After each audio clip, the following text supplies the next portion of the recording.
नमस्कार। आज हम एक ऐसी जगह की कहानी में उतर रहे हैं जहां हर पत्थर कुछ कहता है, जहां कला और विज्ञान एक साथ सांस लेते हैं। हम बात कर रहे हैं ओडिशा के कोणार्क सूर्य मंदिर की।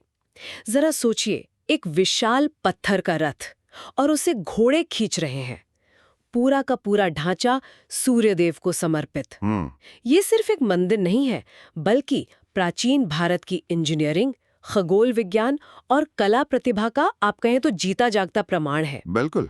इतना महत्वपूर्ण कि यूनेस्को ने इसे विश्व धरोहर स्थल का दर्जा दिया है, और ये हमारे 10 रुपए के नोट पर भी है ना? हाँ, बिल्कुल सही कहा। आज हम इसके शानदार इतिहास और इससे जुड़ी जो रहस्यमयी कहानियां हैं, इसकी लाजवाब वास्तुकला और वो बारीकियां जो सदियों बाद भी हमें हैरान कर देती हैं, उनको समझने की कोशिश करेंगे। हाँ। और हाँ, उन खास बातों पर भी गौर करेंगे जो प्रतियोगी परीक्षाओं की तैयारी करने वालों के लिए उपयोगी हो सकती हैं। अच्छा, और सामान्य जानकारी भी बढ़ेगी। तो चलिए इस अद्भुत विरासत की परतों को खोलते हैं। सबसे पहले ये जानते हैं, ये मंदिर आखिर है कहाँ, मतलब इसकी लोकेशन। हाँ, कोणार्क मंदिर ओडिशा के पुरी जिले में है, समुद्र तट के काफी करीब। पूरी जिले में? जी समुद्र के पास? जी, भुवनेश्वर से करीब 65 किलोमीटर और पूरी शहर से लगभग 35 किलोमीटर दूर पड़ता है। अच्छा। कहते हैं ये कभी चंद्रभागा नाम की एक नदी के मुहाने पर हुआ करता था। अब वो नदी शायद विलुप्त हो गई है। चंद्रभागा नदी। और प्राचीन काल में ये एक अहम बंदरगाह भी था। बंदरगाह भी? हाँ, और दिलचस्प बात यह है कि ग्रीक भूगोलवेत्ता टॉलेमी ने भी इसका जिक्र किया है, कैनापरा या कन्नागरा जैसे नामों से। अच्छा, टॉलेमी ने भी? और इसका नाम कोणार्क, ये भी बड़ा सार्थक है। कोणार्क? हाँ, ये 2 संस्कृत शब्दों से बना है। कोण यानी कोना या किनारा, और अर्क यानी सूर्य। मतलब सूर्य का कोना? बिल्कुल। इसे 13वीं शताब्दी में करीब 1250 ईस्वी के आसपास पूर्वी गंग वंश के एक बहुत प्रतापी राजा थे, नरसिंह देव प्रथम। हाँ, उन्होंने बनवाया था। नरसिंह देव प्रथम। जी, उनका शासनकाल 1238 से 1264 ईस्वी तक रहा। और उन्हें वीर नर केशरी की उपाधि भी मिली थी। ओ, वीर नर केशरी, यानी 13वीं सदी, पूर्वी गंग वंश और राजा नरसिंह देव प्रथम। ये तो परीक्षा के नजरिए से याद रखने वाले बिंदु हो गए। हाँ, बिल्कुल। इसे बनाने में कितना समय लगा होगा? ये इतना विशाल है। माना जाता है कि इसे बनाने में करीब 12 साल लगे थे और लगभग 1200 कुशल कारीगरों ने अपना पूरा हुनर लगाया इसमें। 1200 कारीगर? जी 12 साल? जी। और एक और महत्वपूर्ण तारीख है 1984, जब इसे यूनेस्को ने विश्व धरोहर स्थल घोषित किया। हाँ, 1984 यूनेस्को। तो निर्माता नरसिंह देव प्रथम, वंश पूर्वी गंग, शताब्दी 13वीं, यूनेस्को वर्ष 1984, ये मुख्य तथ्य हैं याद रखने लायक। हर पुरानी और महान जगह की तरह कोणार्क से भी कोई ना कोई कहानी जुड़ी होगी जरूर, कोई पौराणिक कथा। हाँ, बिल्कुल। एक बहुत प्रसिद्ध पौराणिक कथा है। कहते हैं भगवान कृष्ण और जाम्बवंती के पुत्र थे सांब। सांब? हाँ, सुना है। वो अपनी सुंदरता पर बहुत घमंड करते थे और इसी अहंकार में उनसे कोई भूल हुई, जिसके कारण उन्हें अपने पिता श्री कृष्ण से ही श्राप मिल गया, कुष्ठ रोग का। ओह, कुष्ठ रोग का श्राप अपने ही पिता से? जी। इस भयानक रोग से मुक्ति पाने के लिए वो फिर भटकते हुए महर्षि कटक के पास पहुंचे। उनकी सलाह पर सांब मित्रवन पहुंचे। मित्रवन, ये कोणार्क का पुराना नाम है? हाँ, माना जाता है कि ये आज का कोणार्क ही है। वहां चंद्रभागा नदी और समुद्र के संगम पर सामने सूर्यदेव की 12 वर्षों तक बहुत कठिन तपस्या की। 12 साल तपस्या? हाँ, और कहते हैं कि सूर्यदेव, जो स्वयं सभी रोगों के नाशक माने जाते हैं, वो उनकी तपस्या से प्रसन्न हुए। उन्होंने शाम को दर्शन दिए और उन्हें रोग मुक्त कर दियो। अच्छा। इसी आभार को जताने के लिए सामने उस पवित्र स्थान पर सूर्यदेव का पहला मंदिर बनवाया। तो पहला मंदिर सांब ने बनवाया था? कथा के अनुसार हाँ। और इसी कथा की याद में आज भी हर साल माघ महीने की सप्तमी को, जो फरवरी के आसपास पड़ती है, यहाँ चंद्रभागा मेला लगता है। चंद्रभागा मेला? जी। माघ सप्तमी को? जी। काफी बड़ा धार्मिक आयोजन होता है। ये कथा तो इस जगह के प्राचीन महत्व को और बढ़ा देती है, लेकिन जो मंदिर आज हम देखते हैं वो तो राजा नरसिंह देव ने बनवाया है ना? हाँ बिल्कुल। सांब की कथा स्थान की प्राचीन पवित्रता और सूर्य पूजा से इसके गहरे संबंध को दर्शाती है। लेकिन जो भव्य संरचना आज मौजूद है, या कहें जिसके अवशेष मौजूद है, उसका निर्माण 13वीं शताब्दी में राजा नरसिंह देव प्रथम ने ही करवाया था। कुछ पुराने ग्रंथों में, जैसे पुराणों में, मुंडीरा जैसे सूर्य पूजा के केंद्रों का जिक्र मिलता है।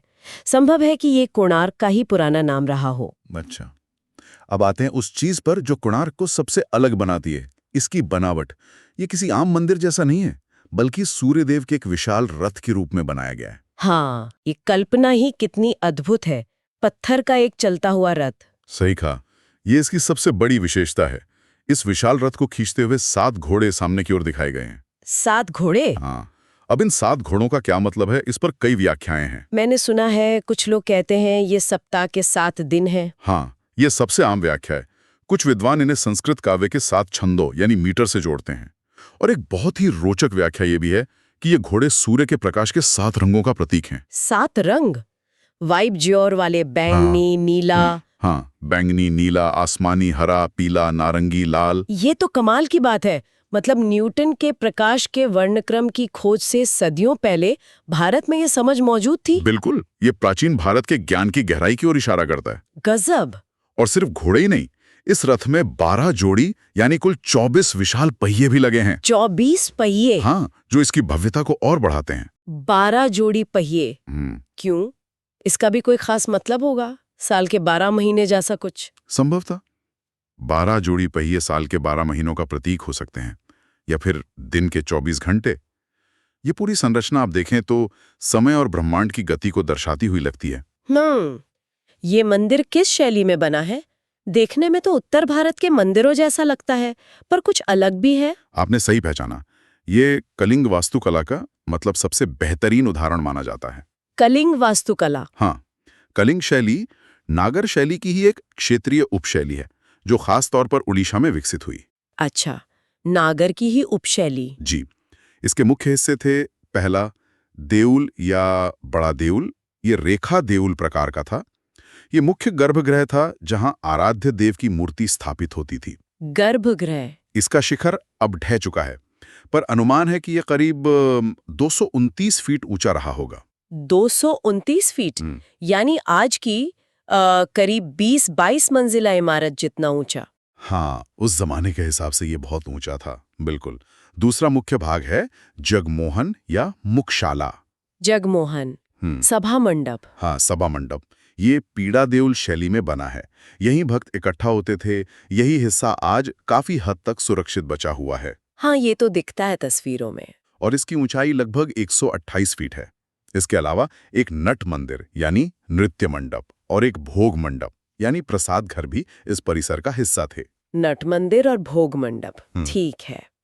इसे बनाने में किस तरह के पत्थर इस्तेमाल हुए और इतने भारी पत्थरों को जोड़ा कैसे गया होगा? उस जमाने में सीमेंट तो था नहीं। बहुत अच्छा सवाल है। इसमें मुख्य रूप से 3 तरह के पत्थर लगे हैं। सबसे ज्यादा इस्तेमाल हुआ खोंडालाइट पत्थर का। खोंडालाइट? हाँ, ये दिखने में सुंदर है, पर मौसम की मार, खासकर समुद्री हवा और नमी से जल्दी खराब होता है। ओह, तभी शायद ये इतना क्षतिग्रस्त हुआ। ये भी एक कारण है।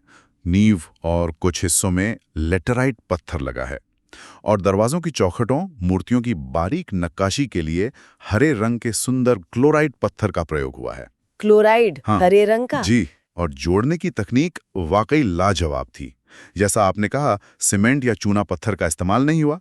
भारी पत्थरों को एक दूसरे के ऊपर रखने और जोड़ने के लिए लोहे की मोटी कीलों, क्लैंप्स या प्लेट्स का इस्तेमाल किया गया। लोहे की कीलों से? हाँ, इसे इंटरलॉकिंग तकनीक या प्राचीन आयरन लॉक सिस्टम कह सकते हैं। ये उस दौर की उन्नत इंजीनियरिंग का सबूत है। कमाल है। Iron lock system. उन पहियों पर वापस आते हैं। हाँ। आपने कहा 24 पहिए हैं, करीब 12 फीट व्यास के। क्या ये सिर्फ सजावट के लिए थे? नहीं, बिल्कुल नहीं। ये कोणार्क की एक और हैरान करने वाली खूबी है। ये विशाल पहिए सिर्फ रथ का हिस्सा नहीं है, तो फिर? बल्कि ये प्राचीन सूर्य घड़ियां हैं। सन डायल्स? क्या? सूर्य घड़ियां? हाँ। मतलब इनसे समय का पता लगाया जा सकता था? कैसे? हाँ, इनकी बनावट इतनी सटीक है कि इनकी तीलियों और नक्काशी की मदद से दिन के समय का काफी हद तक सही अनुमान लगाया जा सकता था। अच्छा, हर पहिए में 8 मुख्य मोटी तीलियां हैं। 8 तीलियां। ये दिन के 8 पहर को दर्शाती हैं और हर पहर 3 घंटे का होता है। तो 2 मोटी तीलियों के बीच 3 घंटे का अंतर हुआ। 3 घंटे का अंतर। ठीक है, और बारीकी से समय जानना हो तो उसके लिए भी व्यवस्था है। हर मोटी तीली के बीच एक पतली तीली है, वो 1.5 घंटे यानी 90 मिनट्स के अंतराल को बताती है। 1.5 घंटा? और इससे भी ज्यादा सटीक समय के लिए पहिए के किनारे पर 2 तीलियों के बीच 30 बारीक नक्काशी वाले खांचे या बिंदु बने हैं। 30 खांचे? हाँ, हर खांचा 3 मिनट का प्रतीक है। 3 मिनट। तो पहिए के केंद्र यानी धुरी पर उंगली या कोई छड़ी रखकर उसकी छाया जिस तीली या खांचे पर पड़ रही है, उससे समय का पता चल जाता था। है ना कमाल? ये तो सचमुच अद्भुत है।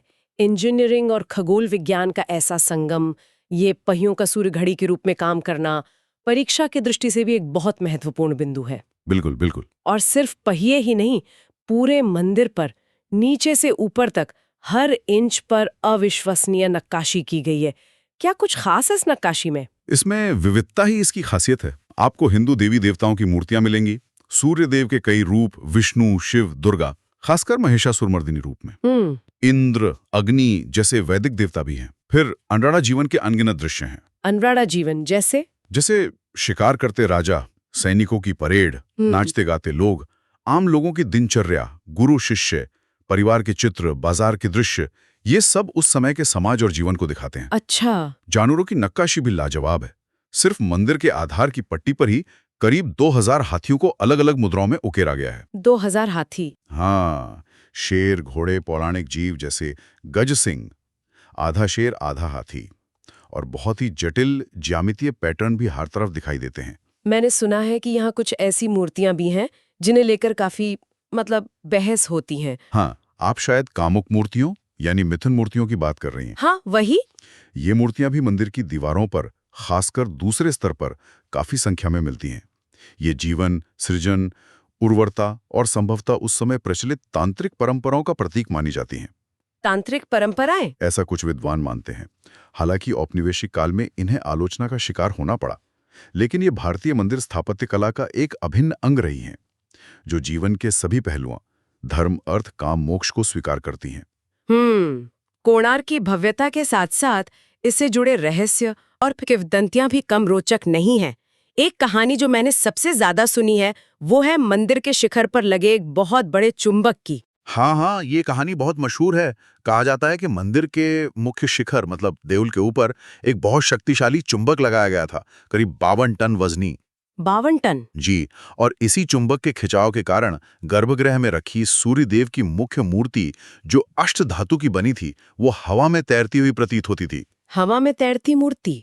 और ये भी कहते हैं कि ये चुंबक इतना ताकतवर था कि समुद्र से गुजरने वाले जहाजों के कंपास खराब हो जाते थे।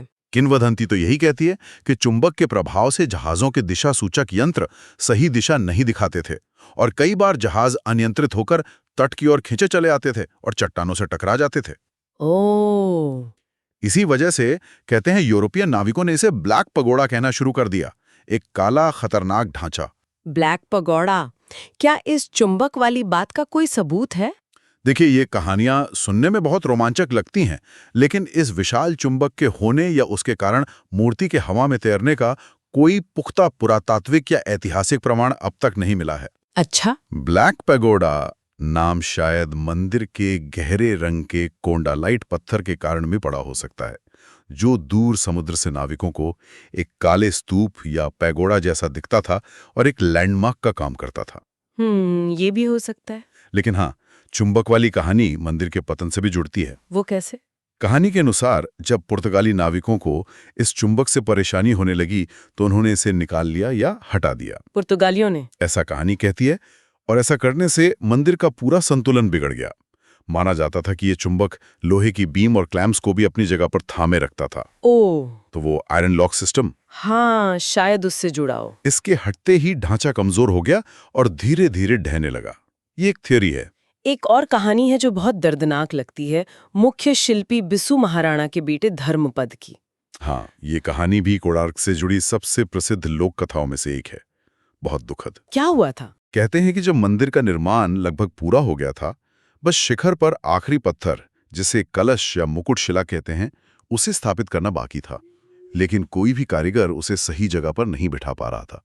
राजा नरसिंहदेव ने घोषणा कर दी थी कि अगर सुबह तक काम पूरा नहीं हुआ तो सभी 1200 कारीगरों को मृत्युदंड दिया जाएगा। सभी 1200 को। जी। ऐसे संकट के समय में मुख्य शिल्पी बिसु महाराणा का 12 साल का बेटा धर्मपद, जो अपने पिता से मिलने आया था, वहां पहुंचता है। 12 साल का बच्चा? हाँ, उसने केवल शास्त्रों में ही वास्तुकला पढ़ी थी, पर उसकी बुद्धि बहुत तेज थी। उसने गणना करके समस्या का हल निकाल लिया और रात में चुपके से अकेले ही शिखर पर चढ़कर उस पत्थर को सही जगह स्थापित कर दिया। अरे वाह, फिर तो सबकी जान बच गई। हाँ, लेकिन सुबह जब उसने देखा कि काम पूरा हो गया है तो उसे चिंता हुई। चिंता? क्यों? उसे लगा कि अगर राजा को पता चलेगा कि जो काम 1200 अनुभवी कारीगर नहीं कर पाए वो एक 12 साल के बच्चे ने कर दिया, तो वे बाकी सभी कारीगरों को अयोग्य मानकर दंडित करेंगे। उन 1200 कारीगरों और अपने पिता की जान बचाने और इस रहस्य को हमेशा के लिए छुपाने के लिए धर्मपद ने मंदिर के शिखर से नीचे चंद्रभागा नदी में कूदकर अपने प्राण त्याग दिए। हे भगवान, कितनी दुखद कहानी है। क्या इस कहानी का भी मंदिर के पतन से कोई संबंध जोड़ा जाता है? कुछ लोग मानते हैं कि धर्मपद की इस बलिदान के बाद मंदिर को अशुभ मान लिया गया और वहां कभी भी नियमित रूप से पूजा अर्चना शुरू नहीं हो पाई, या अगर हुई भी तो जल्दी ही बंद हो गई। ये सब किंवदंतियां हैं जो मंदिर के रहस्य को और गहरा करती हैं, लेकिन असल में मंदिर खंडहर कैसे बना, इसके पीछे शायद और ठोस कारण है। तो आखिर हुआ क्या? क्यों ये इतना शानदार मंदिर वक्त के साथ ढह गया? कुछ लोग तो ये भी कहते थे कि ये कभी पूरा ही नहीं हुआ। हाँ, ये मत जेम्स फर्गुसन जैसे कुछ शुरुआती ब्रिटिश इतिहासकारों ने दिया था, लेकिन बाद के शोध और सबूतों से ये बात गलत साबित हुई। अच्छा, क्या सबूत मिले? जैसे 1384 ईस्वी का एक ताम्रपत्र शिलालेख मिला है, उसमें नरसिंह चतुर्थ के शासनकाल का जिक्र है और उसमें कोणार्क में पूजा होने की बात कही गई है। ओह, यानी 14वीं सदी में पूजा होती थी। जी, और शायद आपने अबुल फजल का नाम सुना होगा। हाँ, अकबर के नवरत्नों में से एक आईने अकबरी लिखी थी। बिल्कुल, 16वीं सदी में अबुल फजल ने अपनी किताब आईने अकबरी में कोणार्क का वर्णन किया है। उन्होंने इसकी भव्यता की बहुत तारीफ की है और इसे एक समृद्ध पूजा स्थल बताया है। उन्होंने कहीं भी इसके खंडर होने का जिक्र नहीं किया। इसका मतलब है कि 16वीं सदी के अंत तक मंदिर काफी हद तक ठीक-ठाक हालत में था। बिल्कुल। तो फिर पतन शुरू कैसे हुआ? क्या प्राकृतिक कारण जिम्मेदार थे, जैसे वो खोंडालाइट पत्थर का कमजोर होना, समुद्री नमक वाली हवा, तूफान वगैरह? प्राकृतिक कारण तो निश्चित रूप से जिम्मेदार रहे होंगे। खोंडालाइट पत्थर वाकई समय के साथ खराब होता है और समुद्र तट के पास होने से नमक और नमी का असर बहुत ज्यादा होता है। तेज चक्रवात भी आते रहे होंगे ओडिशा में। नींव में कोई समस्या या डिजाइन में ही कोई कमी रही हो, ये भी संभव है। वो चुंबक हटने वाली कहानी भी कहीं ना कहीं संरचनात्मक कमजोरी की तरफ ही इशारा करती है, भले ही चुंबक साच हो या ना हो। लेकिन क्या सिर्फ प्राकृतिक कारणों से इतना बड़ा ढांचा गिर सकता है? पूरा शिखर गायब हो गया? शायद नहीं। इसमें मानवीय हस्तक्षेप, खासकर हमलों का भी बड़ा हाथ माना जाता है। हमले किसने किए? सबसे ज्यादा जिक्र आता है 16वीं शताब्दी के मध्य का। लगभग 1568 ईस्वी के आसपास, जब बंगाल सल्तनत के एक सेनापति काला पहाड़ ने ओडिशा पर हमला किया। काला पहाड़? ये नाम तो मैंने सुना है। कहते हैं उसने बहुत से मंदिर तोड़े थे। हाँ, माना जाता है कि काला पहाड़, जिसका असली नाम शायद कालाचंद राय था और जो बाद में मुस्लिम बन गया था, उसने उड़ीसा के कई मंदिरों को भारी नुकसान पहुंचाया और कोणार्क भी उनमें से एक था। कहा जाता है कि उसने और उसकी सेना ने मंदिर की मूर्तियों को तोड़ा और मुख्य ढांचे को भी क्षति पहुंचाई। क्या उसने मुख्य शिखर को गिरा दिया था? ऐसा माना जाता है कि उसने मंदिर की दधिनौती यानी शिखर के ऊपर की भारी आमलक शिला को अपनी जगह से हिला दिया। आमलक शिला? हाँ, वो शिखर का एक मुख्य पत्थर होता है। उसके हट जाने से पूरा ढांचा अस्थिर हो गया और फिर धीरे धीरे समय के साथ और प्राकृतिक कारणों से ढहता चला गया। ये घटना कोणार्क के पतन की सबसे प्रमुख वजहों में से एक मानी जाती है। तो काला पहाड़ का हमला एक बड़ा कारण रहा? जी, ये एक महत्वपूर्ण ऐतिहासिक कड़ी है।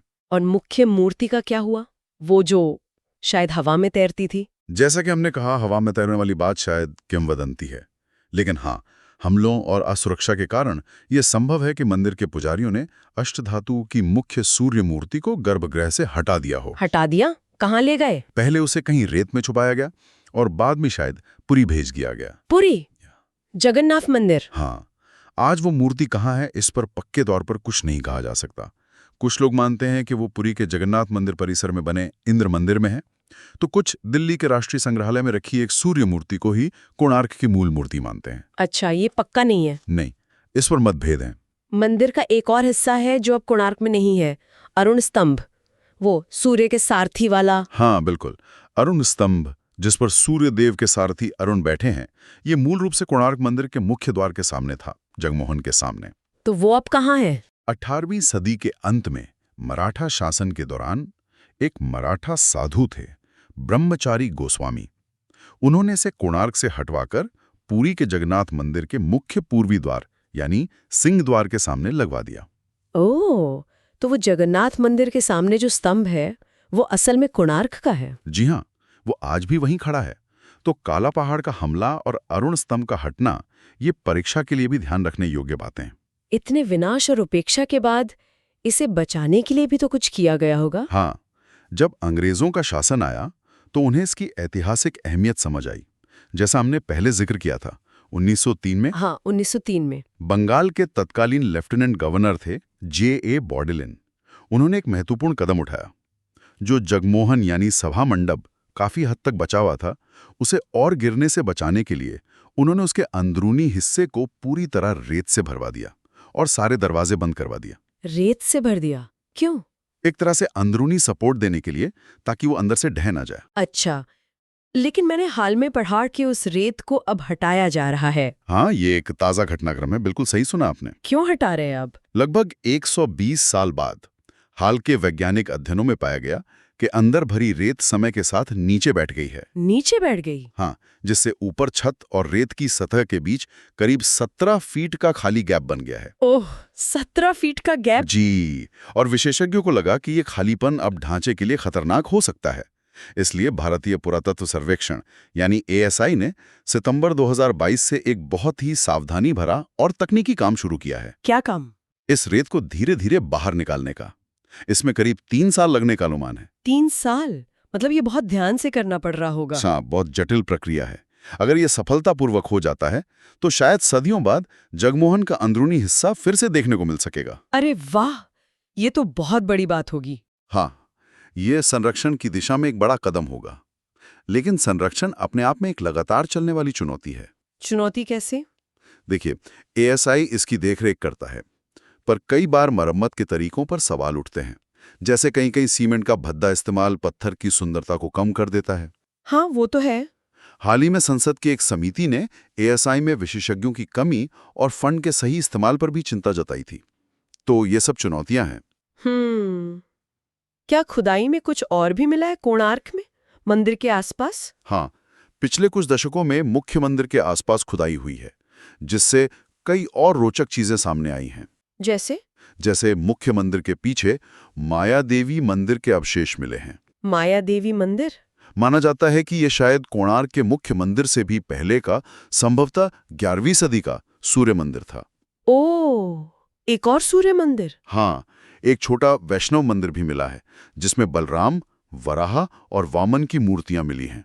वैष्णव मंदिर मतलब विष्णु जी से संबंधित? जी, इससे पता चलता है कि यह परिसर सिर्फ सूर्य पूजा का ही केंद्र नहीं था। एक प्राचीन रसोई घर के भी अवशेष मिले हैं, जहां बड़े पैमाने पर भोग बनता होगा। रसोई घर भी? हाँ, ये सारी खोजें कोणार्क की कहानी को और परते देती हैं। तो कोणार्क सूर्य मंदिर सिर्फ एक खंडहर नहीं, बल्कि समय के विशाल कैनवस पर बनी एक जीती जागती तस्वीर है। बिल्कुल। इसमें कला है, विज्ञान है, इंजीनियरिंग का कमाल है, इतिहास की परतें हैं और मिथकों का जादू भी। ये सिर्फ एक विश्व धरोहर नहीं, बल्कि हमारी संस्कृति का गौरव है, जिसे हम हर रोज 10 रुपए के नोट पर देखते हैं। बिल्कुल। और हाँ, उड़ीसा का जो राज्य चिन्ह है, जिसमें एक योद्धा और घोड़ा है, वो भी कोणार्क में मिली एक मूर्ति से ही प्रेरित है। ये पता था आपको? हाँ, ये बात भी सही है। वो योद्धा और घोड़े वाली मूर्ति बहुत प्रसिद्ध है। कोणार्क हमें वाकई सोचने पर मजबूर करता है।